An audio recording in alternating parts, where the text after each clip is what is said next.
What was John F. Kennedy's relationship with Nikita Khrushchev? What was the relationship between John F. Kennedy and Nikita Khrushchev? This question takes us into the heart of the Cold War, a time filled with tension and ideological conflict.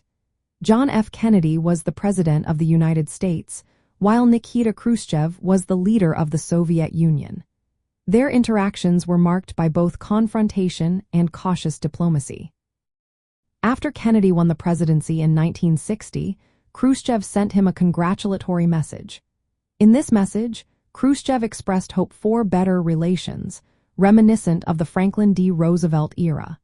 He also showed interest in discussing disarmament and a peace treaty for Germany. Kennedy responded positively, and they exchanged polite messages before meeting face-to-face.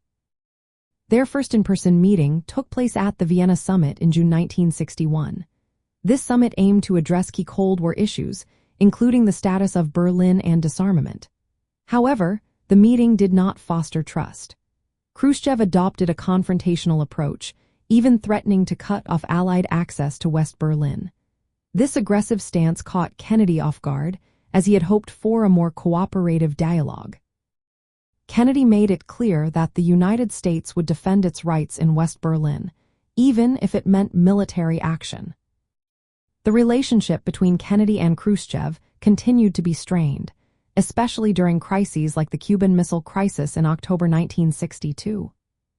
During this event, Khrushchev placed Soviet nuclear missiles in Cuba, leading to a U.S. naval blockade and intense negotiations. Despite the looming threat of nuclear war, both leaders communicated directly through letters and back channels. They eventually reached an agreement where the Soviets would remove their missiles in exchange for a U.S. promise not to invade Cuba. This moment showed that while their relationship was adversarial, there was also a willingness to negotiate to avoid disaster. From Khrushchev's perspective, his actions reflected a strong defense of Soviet interests and the promotion of communism. His threats regarding Berlin and the missile placement in Cuba were seen as necessary to counter U.S. influence. Despite their ideological differences, Khrushchev's willingness to engage with Kennedy diplomatically illustrated a strategic approach to assert Soviet power. Kennedy and Khrushchev's relationship was shaped by their ideological opposition and the intense rivalry of the Cold War. Their interactions at the Vienna Summit and during the Cuban Missile Crisis highlight the high-stakes nature of U.S.-Soviet relations during this era. While they were often at odds, their direct negotiations played a key role in preventing escalation into full-scale war.